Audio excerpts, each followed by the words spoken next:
Cara paling gampang biar cepat pecah telur buat jualan di TikTok Shop. Buat kalian para seller, apalagi seller-seller pemula, seller-seller baru, pasti yang namanya pecah telur itu sesuatu yang dinantikan, bener nggak? Udah senang banget ya, waduh ini gue udah lama kok jualan kok nggak laku-laku ya, harus ngapain sih? Minimal nggak usah jauh-jauh deh, pecah telur dulu aja, satu aja dulu. Biasanya seller bilang gini, satu. Udah satu kok besoknya nggak ada lagi ya? Gue pengen kok tiap hari ada order satu deh tiap hari, nanti udah gitu jadi 5 tiap hari, 10 tiap hari, 100 tiap hari, dan seterusnya, bener nggak? Nah tapi mau panjang nggak akan dapat kalau lu pecah telurnya aja nggak ngerti. Nah di video kali ini gue bakal bahas cara paling gampang, paling simpel biar kalian cepet pecah telur gitu kan. Dan gue bukan bilang cuman, maksud gue gini, bukan cuman buat pecah telur satu doang ya, tapi buat ke depan-depannya biar lu makin lancar seperti apa. Tapi sebelum gue mulai, buat kalian baru nonton jangan lupa buat klik tombol subscribe-nya dan aktifin lonceng notifikasinya ya. Yuk kita mulai. Pertama, yang paling sering bikin orang susah pecah telur adalah ada dua macam nih. Satu, produk yang nggak menarik buat di check out. Kedua, trafficnya kurang. Kalau gue perhatiin selalu nggak jauh-jauh dari situ. Maksudnya gimana? Maksudnya gini, coba kalian bayangin, kalian punya toko. Toko ini udah kalian kerjain nih. Terus udah kalian kerjain, yang pertama si tokonya itu diurusin nih sama kalian nih. Kalian udah ngupload produk segala macem gitu kan. Biasanya, karena tuh ketika kita ngupload produk, kita suka puyeng dengan ibaratnya kayak isinya tuh banyak banget, bener nggak? Harus gambarnya beginilah, tampilannya beginilah, deskripsinya beginilah. Dan pengalaman gue pribadi juga waktu gue jadi seleb dulu, itu adalah begitu menulis bentar. Gambar apa nih? Tampak depan, tampak samping, tampak belakang, tampak kiri kanan. Ya kan? Kadang kita juga kayak, aduh, yaudah deh langsung foto gitu kan. Foto sejepret-jepretnya dari HP yang kualitasnya segitu, nggak bagus-bagus amat. Ini yang pertama. Nulis deskripsi. Nah, orang Indonesia biasanya, ya kan kita tahu ya, negara kita tuh darurat membaca dan darurat menulis. Bener nggak? Ngebacanya susah, nulis apalagi. Ya pokoknya ini adalah, lu tau gak sih, gue pernah ada satu seller yang cukup terkenal ya. Dia bikin produk kecantikan. Dan isi deskripsinya adalah 100% original dari hati. dan pokoknya pelanggaran guys. Gue tahu kenapa dia nulis kayak gitu, karena dia juga bingung mau nulis apa gitu. Harusnya kan tulisnya adalah bahannya apa, ininya apa, cara nulis deskripsi seperti apa gitu kan. Yang rapi, yang bagus. Tapi ya kita tidak terbiasa buat bikin itu, makanya susah. Bener ya? Nah, itu berikutnya, poinnya. Nah, jadi yang pertama adalah tampilannya nggak menarik. Karena kalau tampilannya nggak menarik, ketika orang ngeklik, orang lihat, lu datangin traffic, orang ilfeel dan nggak ngerasa, gue kayaknya mau beli deh. Baik, bener nggak? Lu bayangin lu bikin video bagus-bagus, udah nge-live bagus-bagus, tapi tampilannya nggak menarik, jadi ya susah. Jadi pertama adalah lu benerin dulu nih tampilan produk, dari gambar, dari foto, dari deskripsi, dari judulnya, gitu kan. Ada nggak panduan-panduannya? Sebenarnya ada sih guideline-guideline-nya gitu kan. Lu bisa cek sih sebenarnya di TikTok. Gitu kan. Tapi kalau misalnya gue secara garis besar, brandnya apa, nama produknya apa, penggunaannya apa, manfaatnya apa, itu adalah salah satu yang dirangkum jadi judul. Deskripsi nanti ada lagi kayak gitu. Ada poin-poin penting yang sebenarnya kalau misalnya kalian, apa ya, kita tuh punya kelas intensif. Di kelas intensif tuh bener-bener semua pengetahuan insight ordal itu dikeluarin. Dan kita punya tim pendampingan juga, konsultan yang ngeluarin semuanya itu gitu kan. Ya gue spill dikit aja di konten gitu ya. Karena itu adalah, ya apa ya, itu adalah hasil riset kita di MES selama ini yang laku kayak begini. Kan nggak mungkin gue bagiin semuanya juga gratis ya, bener nggak? Ya. Nah, terus yang kedua. Yang kedua adalah lo harus sadar trafficnya cukup apa nggak. Maksud gue gini, gimana sih cara bikin orang itu dapat traffic gitu? Gimana cara bikin SKU lu ada traffic yang lihat? Di TikTok, lu ketika ngupload, orang nggak tahu itu ada produknya, bener nggak? Ya berarti lu harus bikin post, bikin video dong, bener nggak? Bikin postingan TikTok, bikin VT. Nah, videonya harus berapa? Sekarang gini, kalian bayangin, kalian satu kali video, dilihatnya berapa orang? Kerekun, 200. Oke, dari 200 yang ngeklik berapa? 2%, berarti 4 biji. Mungkin nggak satu video ngejual? Enggak. Kenapa? Yang lihat cuma 4. Buat laku, mungkin perlu ngelihat 100 sampai 1000. Benar nggak? Tergantung sih produk kalian. Kalau produk kalian bagus, 1% konversi, 100 orang yang lihat biasanya udah ada yang check out 1. Nah, sekarang lu bagi. Satu kali video, dikliknya berapa? Kebayang nggak? Nah, makanya nih gue bilang nih cara paling gampang nih. Oke, satu video gue dikliknya 10. Berarti gimana caranya biar gue dapat 100 yang ngeklik? Ya udah lu bikin 10 video. Atau lu bikin 15 video deh, pasti ada yang nyangkut. Kalau dikliknya 10. Kalau yang ngekliknya 2, wah itu lebih banyak, Bambang. Kerjaan lu lebih banyak tuh PR-nya tuh. Tapi insight-nya nggak jauh-jauh dari situ. Karena kalau gue perhatiin, dari banyak seller-seller yang kita kelola di MEA, kita udah bongkar datanya, justru produk-produk yang the best itu biasanya tuh kayak mereka tuh punya ribuan video, barulah bener-bener produknya ngegulung.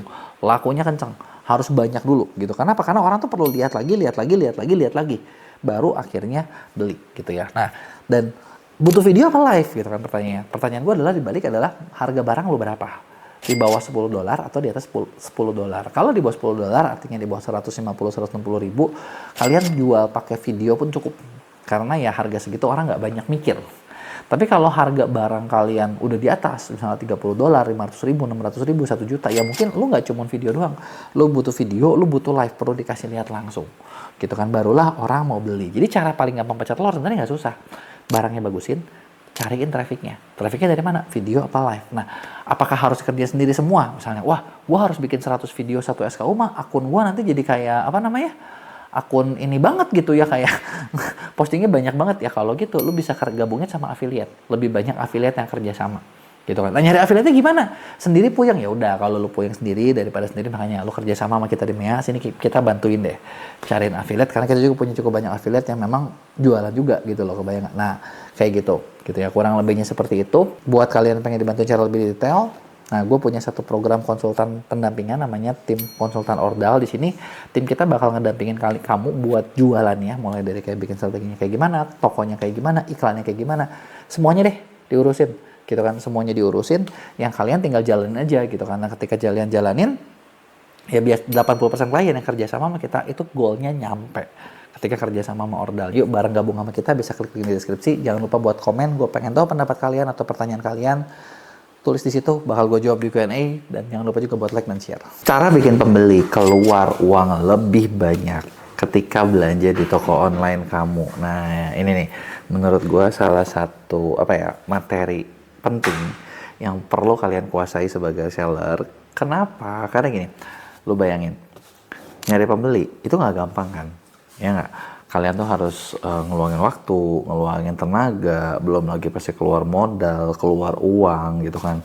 Dan sekarang ini begitu pembeli masuk ke toko kalian, terus dia belanja cuma kayak 10.000. Capeknya aja, itu gak kebayar. Belum lain sebagainya. Dan beda dong kalau misalnya ketika satu pembeli itu datang terus lo bisa dapat penjualan mungkin sampai jutaan. Ini kan lebih menyenangkan kan, bener nggak? Karena ternyata setiap bisnis diukur dari ya berapa sih value atau nilai yang didatangin setiap konsumen lifetime di bisnis kalian tersebut. Semakin besar value-nya, udah pasti bisnis kalian bakal semakin besar. Nah, tapi ternyata nggak banyak seller ngerti gimana caranya. Makanya di video ini gue mau bahas, tapi sebelum gue mulai, buat kalian baru nonton, jangan lupa buat klik tombol subscribe-nya dan aktifin lonceng notifikasinya. Jadi gini, pertama, yang perlu kalian sadari adalah sebelum gue bahas ini, sebenarnya ada beberapa cara di video ini, mungkin gue bakal spill sedikit. Kalau nanti misalnya banyak yang pertanyaan dan sebagainya, gue nanti bakal bagiin di video-video berikutnya. Tapi ini basicnya banget dulu deh, ya, yang gue pengen kalian ngerti. Karena kalaupun gue kasih langsung terlalu banyak, gue rasa pasti banyak yang makin puyeng, jadinya malah gak kekerjain kan. Yang pertama adalah lo harus ngerti dulu cara manusia itu belanja.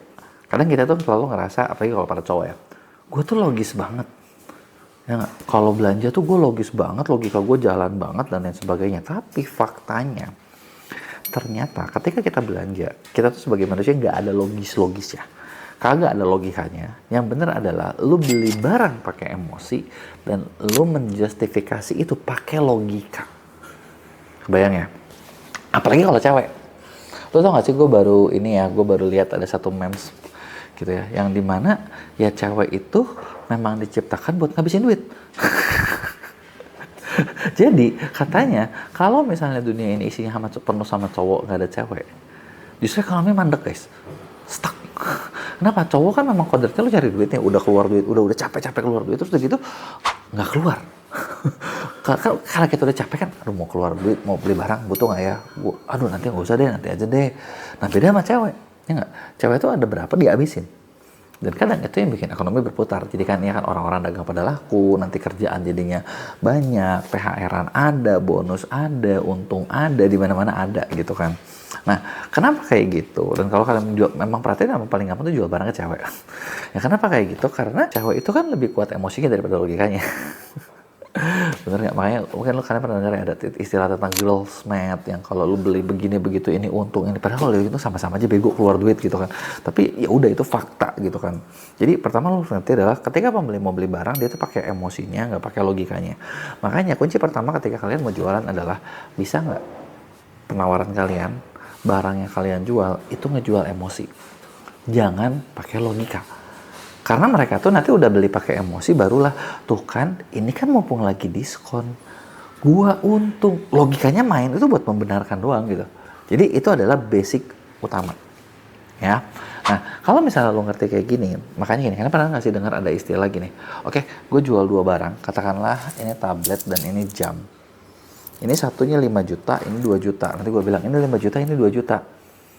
Gitu. Dan itu kalah menarik dibandingkan gini, harga tabletnya 7 juta, lo beli ini gratis jam. Padahal sebenarnya secara logika ya sama aja. Tapi kenapa yang kedua lebih menarik? Karena berasaan, wah ini ada bonusnya. Padahal harganya memang udah di markup. Dan itu maksudnya gimana ya? Emosinya kena. Kan mungkin yang incer tabletnya, tapi karena ada bonusnya itu membuat dia logikanya membenarkan lebih gampang. Ya. Nah, maka dari itu sebenarnya kalau buat e-commerce, salah satu cara paling gampang dan memastikan, atau gini, di jualan online, cara paling gampang dan memastikan supaya barang kalian dibeli lebih banyak, itu dengan cara naikin EOV gitu disebutnya. Dengan cara lu manfaatin beberapa fitur bonus-bonus atau gratis-gratis. Kayak tadi, gue udah kasih contoh secara nggak langsung gitu kan. Nah, sekarang gimana cara praktekinnya? Misalnya gini, yang paling simpel deh. Kalian inget nggak sih kayak salah satu e-commerce yang gede banget dan mereka tuh di awal ngegaungin tentang gratis ongkir. Nah, pasti lo tahu ya, gue di sini bukan mau memberikan contoh, gue bukan lagi mau kemana-mana, tapi gue mau nggak gini, yang bikin di e-commerce tersebut orang pada belanja dan sampai sekarang ketanam.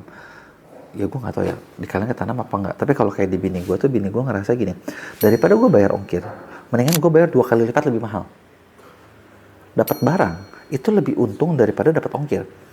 Dipikir-pikir kayak ada benernya juga, tapi dipikir-pikir lagi, bentar, gue keluar 20.000, gue bayar ongkir 10.000, uang gue cuma keluar 30.000, tapi misalnya gue keluar 100.000, terus gratis ongkirnya gratis, yang memang cuma 10.000, lu kan keluarnya 100.000, dan 100.000 itu jauh lebih besar daripada 30.000. Tapi gara-gara e-commerce ini bikin pembeli tuh kayak, oke, mending gue keluar segini daripada segitu. Nah, ini adalah salah satu strategi buat mainin emosi. Karena yang namanya kata gratis itu bikin otak kita tuh ngeluarin reaksi emosional positif yang bikin dopaminnya seneng. Terus udah gitu, wah, kapan lagi? Atau kagok nih segini, beli lagi deh yang lain. Padahal barang-barang lain kalau dihitung-hitung ya mungkin untung ini sedikit. Gitu kan. Nah, salah satu efek psikologis dari kata gratis ongkir yang kejadian adalah orang tuh ada yang namanya loss aversion atau takut rugi. Nah, ini yang harus di-trigger. Karena manusia basic kayak gini, udah tahu nih gue mau keluar duit. Gitu kan. Artinya kan gue udah pasti rugi. Jangan sampai rugi lebih banyak.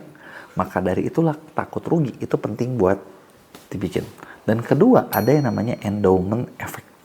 Jadi saat kita ngerasa udah punya hak atas sesuatu yang gratisan, kita lebih susah nolak. Contoh, lo tau gak sih, gue sering ketemu ya ada beberapa orang, biasanya cewek lagi sih, yang kalau udah punya voucher gratis ongkirnya banyak, dia tuh sayang kalau nggak dipakai.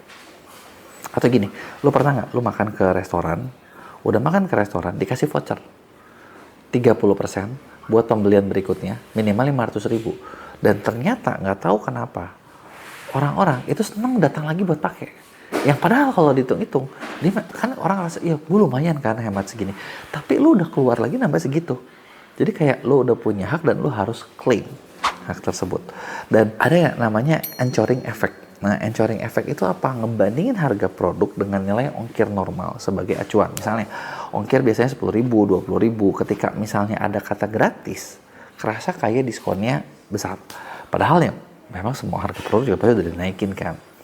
Bener nggak? Nah, efeknya apa nih kalau misalnya kalian bisa manfaatin beberapa psikologis dari tadi. Ini gue tadi ngomongin bisa dibilang lu mainin gratis ongkir, lu mainin bonus, lu mainin apapun. Bener ya? Bener ya? Ini adalah salah satu strategi penawaran gitu kan. Nah, yang bisa ningkatin penjualan. Apa sih? Nah, yang namanya berbagai bonus ini, yang namanya berbagai strategi ini bisa ningkatin conversion rate. Jadi kalau misalnya gini, kalian misalnya ngalamin gini ya, lu jualan, terus lu udah jualan, terus lu kayak ngerasa penjualan lu segitu-segitu aja, conversion rate lu rendah. Gue sering banget ditanya nih, kok gimana cara ningkatin conversion rate? Karena orang datang ke toko nggak pada beli. Itu kalau kayak gitu, kalian berarti punya masalah tuh. Bener nggak? Nah, cara mainnya adalah mainin beberapa hal yang bisa ningkatin penjualan. Contoh, lu bisa kasih bonus, lu bisa kasih cashback, lu bisa kasih gratis ongkir, gitu kan. Itu adalah beberapa caranya. Karena dengan kayak gini, ini dan ternyata terbukti ya, nggak usah jauh-jauh sampai bonus segala macam. Free shipping aja ternyata itu bisa ningkatin penjualan tinggi 20-40%. Ini sudah di riset. Dan terus gimana cara manfaatinnya? Nah, cara manfaatin misalnya buat ini adalah lu bikin target AOV sedikit di atas rata-rata. Nah, makanya sebenarnya gue selalu bilang kan, kalau lu seller pintar, lu harus bisa mainin data. Manfaatin data pembeli lu berapa sih. Cuman gue tahu itu susah. Makanya di MEA kita lagi ngembangin sesuatu buat ngebantu kalian, buat ngembangin data kalian tuh gimana sih. Karena gini, data tuh di mana-mana banyak. Tapi lu bisa ngolahnya. Kagak bisa ngolah, percuma. Jadi data itu harus diolah. Misalnya simpelnya ya, gue punya kenalan yang ngajarin gini. Simpel banget. Lu punya data. Data itu sebanyak apapun, itu lu harus olah jadi pengetahuan. Nah, dari pengetahuan lu olah lagi pengetahuan itu jadi rencana bertindak, dan rencana bertindak bakal meningkatkan hasil. Bener kan? Contoh gini, kalian sadar nggak? Tahu nggak berapa sih rata-rata orang belanja di toko kalian? Katakanlah misalnya sekali keluar duit, sekali check out itu 80.000. Ya, kalau kalian bikin sesuatu bonus dan harganya 200.000, itu tidak terjangkau, jauh banget. Tapi kalau misalnya kalian naikin jadi 95.000 deh, ya nggak nyampe 100, tapi mereka udah biasa belanja 80, kagok, dikit lagi deh. Bener nggak? Nah, mungkin dia bakal beli barang tambahan, dan barang kalian ternyata fun fact-nya nggak ada yang 15 ribuan. Bener nggak? Itu bakal bikin mereka jadi mungkin belanja 100 sekian, 110, 120, tapi mereka nggak berasa. Bener nggak? Nah, itu adalah salah satu caranya. Gitu. Jadi lihat rata-ratanya berapa, itulah nanti kita mungkin kasih treatment di angka segitu. Sebenarnya kalau lu jualan di e-commerce sih kabar baiknya kalau kayak gratis ongkir segala macam platform menanggung. Cuman gue tahu banyak seller suka ngerasa, aduh gara-gara dikasih ini nih admin gue gede banget segala macam, padahal si platform juga keluar duit banyak. Tapi memang itu adalah sesuatu yang bisa lu manfaatin.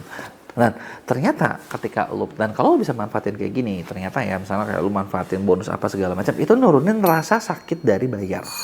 Faktanya, ternyata manusia itu kalau keluar uang, itu kita punya rasa sakit. Makanya sistem, kalian tahu gak sih sistem payment online, itu dirancang. Sebenarnya jahat juga sih. Kalau lu zaman dulu ya, contoh gini, bayangin lu jalan, gue gak tahu kalian zaman dulu gak sih, tapi gue termasuk orang yang di zaman dulu ya, yang kalau nyari duit, terus dapat duit cash, gitu, misalnya katakanlah 1 juta, 2 juta, beberapa ribu penuh di dompet. Terus begitu, gue pernah satu kali, baru dapat duit yang dari dompet, terus gue mau beli barang, gitu kan.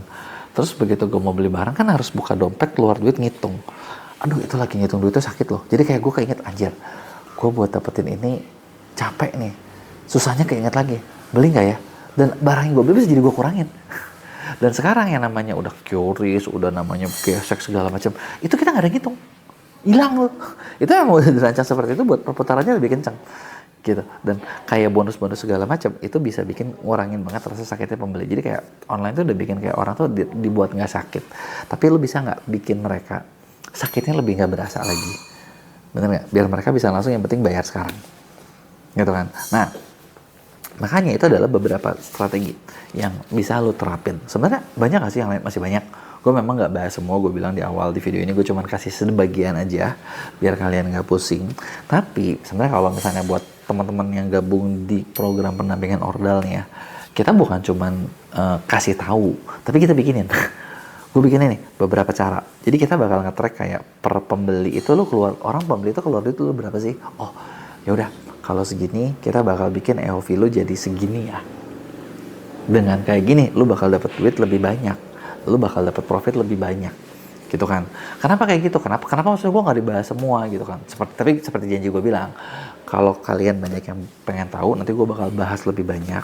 Cuman kalau di klien pendampingan kan kita bahkan bikinin, tinggal karena dengan dibikinin jadi bisa sesuai dengan bisnis lo, gitu kan. Dan karena setiap model bisnis gue tahu beda-beda. Jadi buat lo yang mau kerja sama kita, lo boleh klik link di deskripsi gue, gitu kan. Atau di MEA pun kita punya program buat naikin omset. Nah yang seperti ini, inilah yang kita bakal lakuin. Ya, kurang lebih kayak gitu materi gue hari ini. Buat kalian ada pertanyaan, tulis di komen. Gue pengen tahu feedback dari kalian. Jangan lupa buat like dan share. Bisa nggak sih modal dari reseller, tapi akhirnya bikin brand owner? Caranya kayak gimana, prosesnya kayak gimana, tantangannya kayak gimana?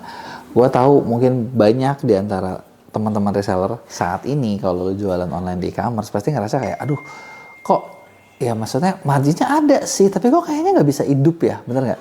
Lu dikasih diskon 30%, 40%, tapi kayak nggak bisa laku gitu loh. Karena ya potongan admin terlalu gede, belum harus ngiklan, belum harus lain sebagainya, dan bikin jadi kayak bisnis reseller tuh sekarang kayak nggak terlalu seksi lagi.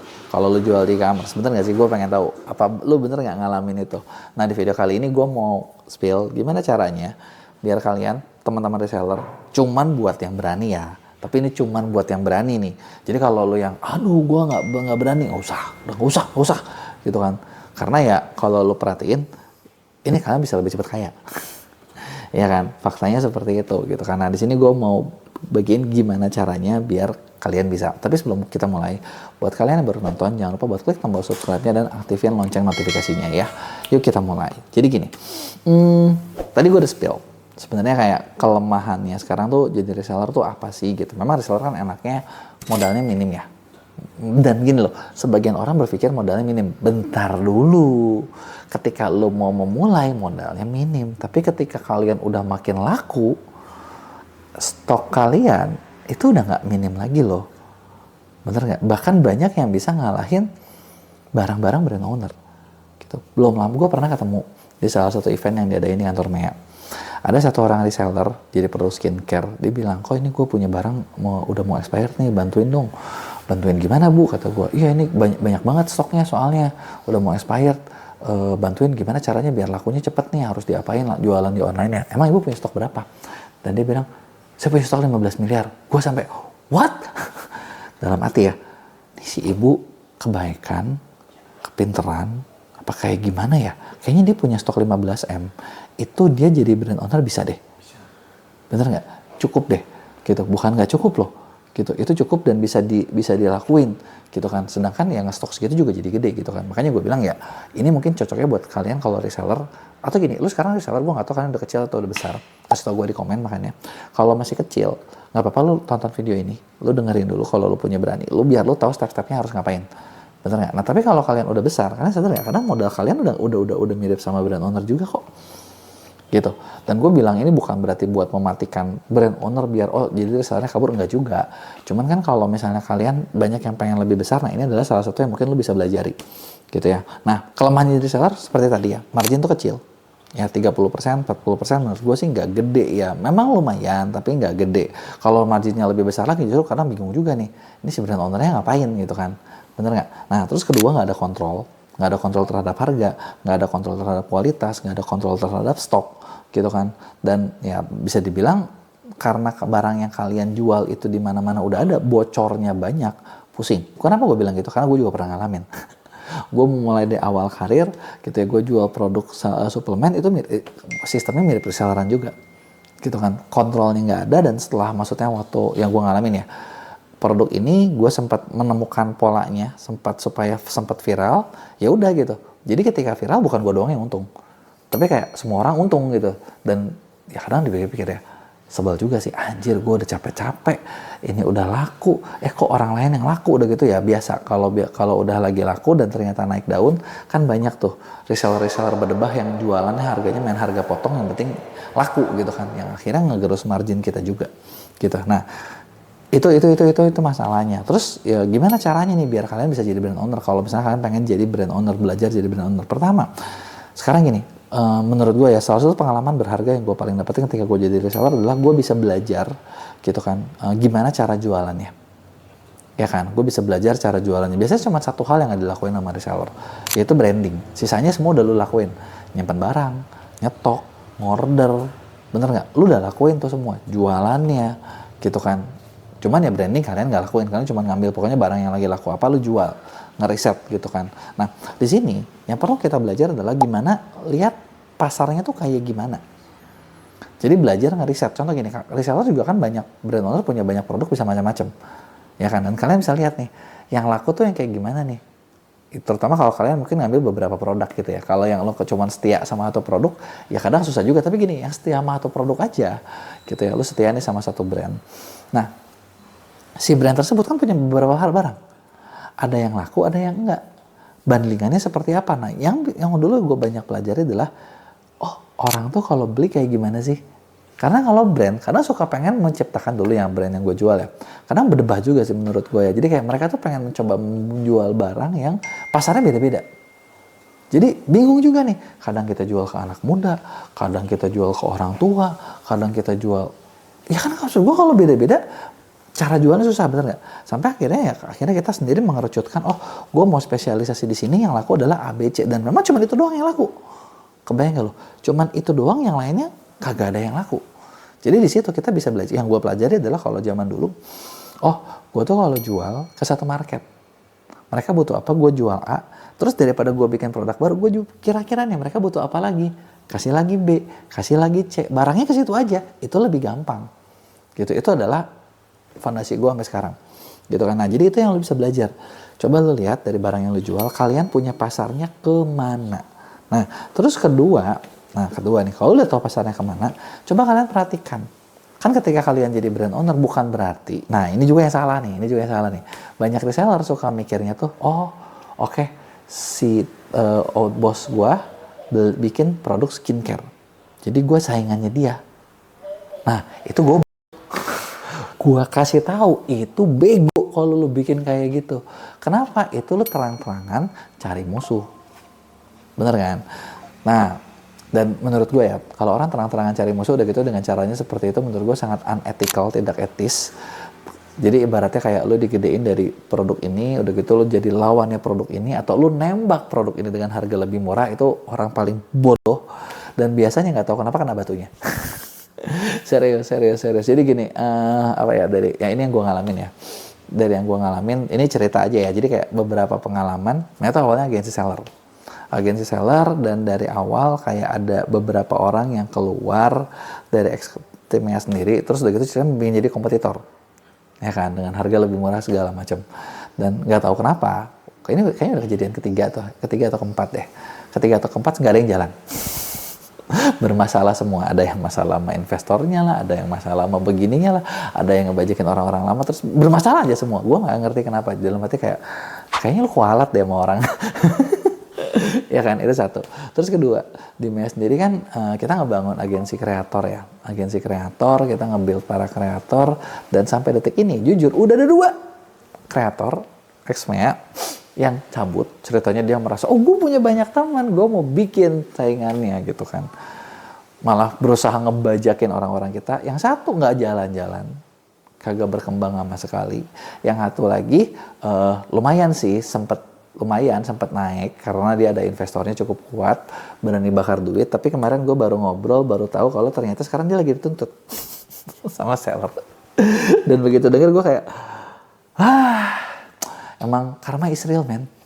Karma is real, and it's a bitch. Jadi ya ketika lo lakuin itu pasti ada deh. Jadi maksud gue adalah ketika gue bikin brand kayak gini, jadi gue bukan ngajarin kalian buat nembak atau ngelawan barang yang lu dulu jual, tapi tolong be smart, karena kalau misalnya lu pintar, bisa jadi, contoh gini, tempat kalian dulu misalnya ngambil barang, itu bisa jadi partner terbaik kalian. Ya, dan gue sendiri pun ngelakuin itu gitu. Jadi gimana caranya? Caranya adalah gini, lu perhatiin, lu belajar pasar tadi gue udah kasih tahu. Kedua adalah lu perhatiin dari pasar lu, ada nggak barang-barang kebutuhan lain ya yang dibutuhkan oleh market tersebut. Misalnya kalian jualan ke cewek, ya kalian jualan produknya cewek, jualannya skincare. Cewek mungkin butuh apa nih? Butuh fashion. Mungkin butuh apa nih? Butuh aksesoris. Butuh apa nih? Lu riset. Ada nggak kebutuhan dari pasar mereka yang belum terpenuhi? Nah, barang itu kalian coba cari. Bisa nggak kalian cari, bisa nggak kalian produksi, bisa nggak kalian bikin, buatlah barang-barang itu. Ketika lo bisa buat barang-barang itu, barang inilah yang bakal lo pasarkan. Jangan lo tembak 100% yang udah ada. Karena lo ngajak ribut namanya. Nah, terus kata gue gimana kerjasamanya? Nah, kalau udah bikin, lo udah riset, lo dapet testing dulu jalan apa enggak. Kalau udah jalan, nanti lo bakal bisa kerjasama sama si pemilik brand awal. Bikin paket bundling, bikin paket apa. Jadi pasarnya dia, jadi pasar kalian juga. Dan hubungannya juga gak ada masalah. Lu tetap masih bisa jual barangnya sama. Bener gak? Iya kan? Caranya seperti itu, bukan dengan cara lu tembak, wah udah deh. Mati dah lu, bunuh diri dah lu ya. Nah, terus yang berikutnya adalah ketika kalian jualan, kalian juga bisa mulai dari private label. Bikin dulu nih private label atau white label dulu.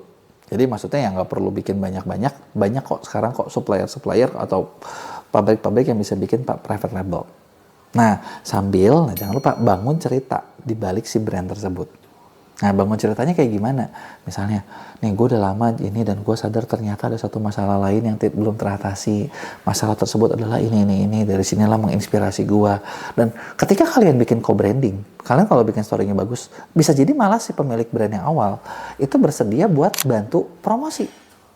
Bener nggak? Jadi bukan cari musuh, tapi cari teman, cari partner gitu loh. Dan memang di bisnis itu memang lu butuh partner, butuh kolaborasi, bukan butuh tusuk-tusukan, bukan butuh oh ya udah nih barang dia yang laku ini gue tembakin aja. Itu cuman orang tolol yang nggak bisa mikir, yang nggak bisa menciptakan barang baru gitu ya. Nah terus ketika lo udah bikin kayak gitu, story-nya ada, ininya ada, kalian promosi harusnya udah mulai lebih jalan. Dan mulailah bikin bisnis kalian dari yang kecil dulu gitu. Dari kecil lo coba lihat nih, bikin target dulu kayak oke, pertama gue mau cetak 1.000 barang, nanti jadi 2.000 barang, 3.000 barang, sistemnya seperti apa. Nah biasanya yang jadi sulit adalah bikin sistem. Bikin sistem tuh kayak gimana? Bikin sistem itu ya misalnya satu pasti financing ya, keuangan pribadi sama bisnis harus keluar. Stock manajemen, bener nggak? Udah gitu dari stock manajemen juga yang susah itu adalah gimana memastikan supaya barang kalian kalau ada expirednya nggak kena. Ya nggak? Jadi kayak sistem FIFO, first in first out itu harus jalan.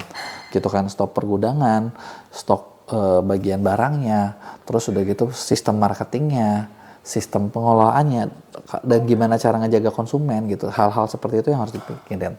Nah, terus apakah ketika jadi brand owner pasti enak? Ya nggak juga. Pasti banyak tuh tantangannya. Mulai dari kayak modal, ya nggak? Lu pasti butuh. Produksi barang, pasti butuh. Mentalnya gimana? Kalau di reseller, kalian bisa mikir, udahlah bagian cari ini mah ada bagian brand owner. Bener nggak? Ketika kalian jadi brand owner, nah lo harus mikir juga nih, gimana nih caranya biar barang gue makin dikenal. Makanya tadi di awal gue bilang kan, jangan ngajak ribut sama yang udah ada.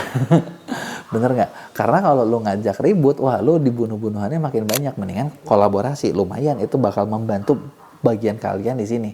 Tapi itu pun nggak mungkin 100% kan, karena namanya co-branding, dia pasti jual barang dia lebih fokus. Bener nggak? Ya, jadi kalian harus mikir yang ini juga. Persaingan iya, konsistensi dan gimana cara ngebangun pelanggan iya. Nah itu adalah berbagai hal lain yang harus lo pikirin ke depannya. Bener nggak? Tapi nggak usah takut. Kalau misalnya lo ngerasa kayak, aduh gue butuh bimbingan nih kalau gue mau jadi brand owner, tenang aja. Gue punya satu program namanya konsultan pendampingan ordal. Jadi kita punya tim konsultan yang kita latih buat ngebantuin kalian, mendampingi kalian selama prosesnya.